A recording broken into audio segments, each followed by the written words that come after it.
मुश्किल हुआ कि कितने मरीज हैं। समुचित इलाज कराकर हम लोग भेजने का काम करेंगे। फिलहाल 2 मरीजों को निकाल करके इसी जगह इमरजेंसी में उनका इलाज चल रहा है। एशिया का सबसे बड़ा हॉस्पिटल रांची में होने जा रहा है। देखिए, मेरा बच्चा वहाँ इलाज नहीं कराएगा। जोहार, नमस्कार, प्रणाम। मेरे एक और वीडियो में आप सबका स्वागत है।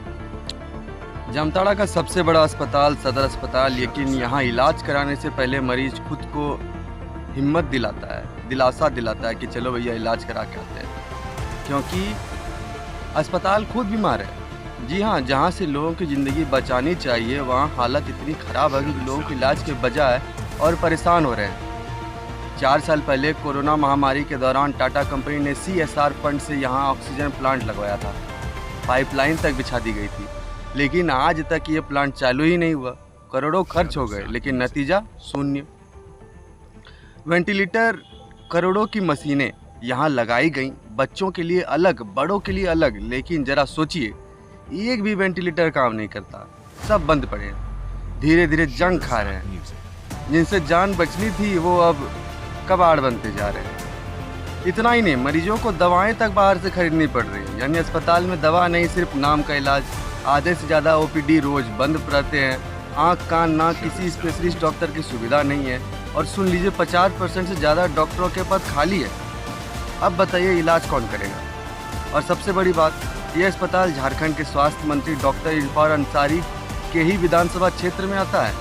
जब मंत्री जी अपने ही क्षेत्र में अस्पताल को नहीं सुधार पाए तो झारखंड के बाकी अस्पतालों का क्या हाल होगा, ये सोचकर ही डर लगता है। और बहुत स्थिति खराब है। स्वास्थ्य मंत्री यानी पूर्व स्वास्थ्य मंत्री और बीजेपी नेता भानु प्रताप शाही ने भी सीधा हमला बोला।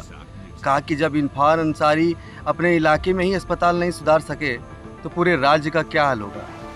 समझा जा सकता है आम जनता में भी गुस्सा है। लोग कह रहे हैं ये अस्पताल है या मजाक। दोस्तों, अस्पताल लोगों की ज़िंदगी बचाने के लिए होते हैं, लेकिन जामताड़ा में हालत उल्टे हैं।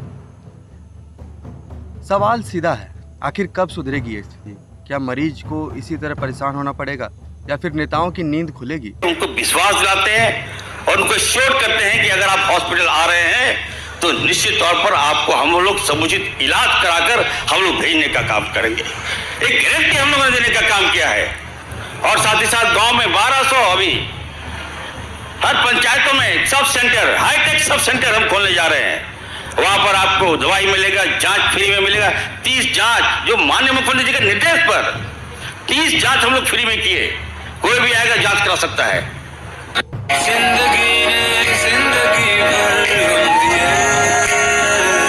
लड़की का शव अस्पताल में 24 घंटे से ज़्यादा पड़ा रहा। डॉक्टर या प्रशासन ने समय पर पोस्टमार्टम तक नहीं करवाया।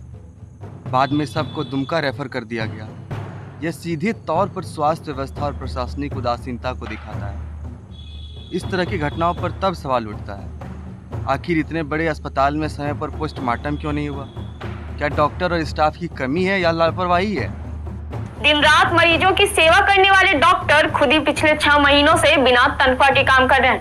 धनबाद सदर अस्पताल के 11 डॉक्टरों का गुस्सा फूट पड़ा और गिरिडीह के अस्पताल यहाँ पर पूरी तरह से फेल नजर आए हैं। झारखंड की अनुसूचित जनजाति की आबादी 86 लाख है, जो राज्य की कुल आबादी का 26% है। राष्ट्रीय औसत 8.6% का 3 गुना 2017 की कैग रिपोर्ट के अनुसार।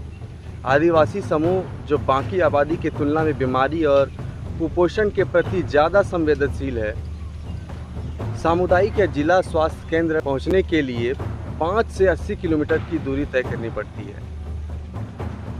पूरे भारत में लोगों को सामुदायिक स्वास्थ्य केंद्र तक पहुंचने के लिए औसतन 13.55 किलोमीटर की दूरी तय करनी पड़ती है। इससे अमर मुनि जैसी महिलाओं को गंभीर परिस्थितियों में बहुत कम या बिल्कुल देखभाल नहीं मिल पाती, जिससे उनकी जान जोखिम में पड़ जाती है। अमर मुनि के जन्म के 6 हफ्ते पहले यह रिपोर्टर प्रसव पूर्व जांच के लिए उनके साथ गया था। यात्रा से कुछ घंटे पहले ही तैयारियां शुरू हो गई थी। उनके पिता सुखदेव ने पड़ोसियों की मदद से बांस की एक डंडी से बांधी लकड़ी की टोकरी से अमर मुनि के लिए एक अस्थाई पालकी तैयार की।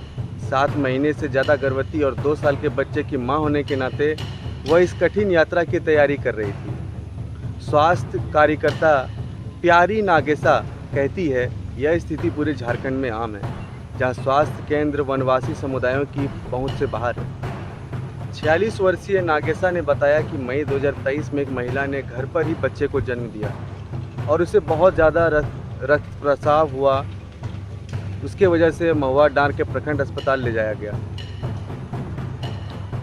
फिर लगभग 90 किलोमीटर दूर लातेहार जिले अस्पताल रेफर कर दिया गया, लेकिन ज़्यादा रक्तस्राव के कारण अस्पताल में ही उसकी मौत हो गई। देखिए, ये कल का है, ठीक है।